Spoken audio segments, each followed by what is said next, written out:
कुल्टी विधानसभा के दिसड़गढ़ में एनआईए की छापेमारी। नक्सली गतिविधि में संयुक्त होने के संदेह में राष्ट्रीय जांच एजेंसी एनआईए की टीम ने कुल्टी विधानसभा के दिसड़गढ़ इलाके में छापेमारी की है। इस छापेमारी से इलाके में हड़कंप मचा हुआ है। ये कार्रवाई अकाल के ठेका श्रमिकों के संगठन से जुड़े 2 महिला अधिकारी के आवास पर की गई है। पुलिस सूत्रों से मिल रही जानकारी के अनुसार आज सुबह एनआईए की टीम दिसड़गढ़ में पहुंची। दोनों महिला पदाधिकारी वहां एक किराए के आवास पर रहती थीं। ये लोग वर्षों से यहां पर रह रही हैं।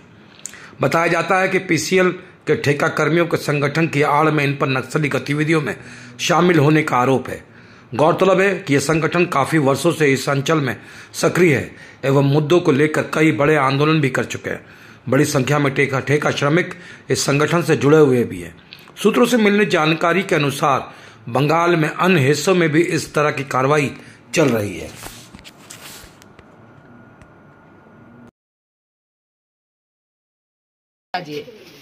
কি বলছো আর কিছু বলার নেই আমার। একটা তারা আমার হার্ড ডিস্ক নিয়ে গেছে, যেটা আমার অত্যন্ত কাজের জিনিস। শ্রমিকদের কেসের হিয়ারিং আছে, এগুলো আমি কিচ্ছু কাজ করতে পারবো না। তারা আমাকে কোনো অল্টারনেটিভ হার্ড ডিস্কও দিয়ে যায়নি। ফোন নিয়ে গেছে, যেটা আমার প্রতিদিনকার ইউজের ফোন। একটা মিথ্যে রাঁচির একটা কেসে তাদেরকে, সেই কেস আমি কি করে বলবো আমি জানি না।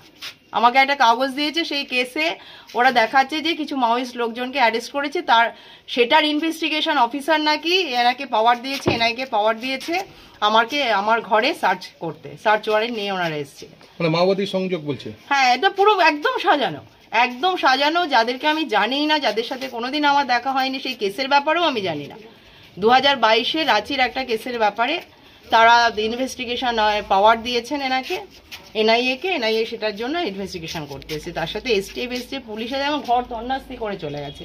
সব থেকে আমার পুরো কাজ বন্ধ হয়ে যাবে। পুরো ওরা হার্ড ডিস্ক নেই, ওরা তো অল্টারনেটিভ হার্ড ডিস্ক আমাকে দেবে। অভিযান কি শেষ হয়ে গেল? সে আমি কি করে জানবো, সেটা ওনাদের জিজ্ঞেস করুন। আমার কাছ থেকে নিয়ে গেছে অনেক কিছু, আমার কাছ থেকে তারা সিজ করে নিয়ে গেছে। সেগুলো লিখিতভাবে আমাকে দিয়েছে কি কি সিজ করেছে। তার মধ্যে হার্ড ডিস্ক এবং ফোন, যেটা আমার অত্যন্ত কাজের একটা জিনিস ছিল। দিদি, দেখা যাচ্ছে আপনার সঙ্গে যিনি থাকতেন ওনার বাড়িতেও একটা হানা চলছে। সেটা সম্বন্ধে আমার কোনো জানা নেই। আমি ঘুমোচ্ছিলাম, একদম ঘুম থেকে, মানে যেটা মহিলাদের ক্ষেত্রে 6টার পরে ঢুকতে হয়, ওনারা 6টার আগে ঢুকেছেন। একদম 6টা 2 মিনিট আগে হলেও ঢুকবেন কেন?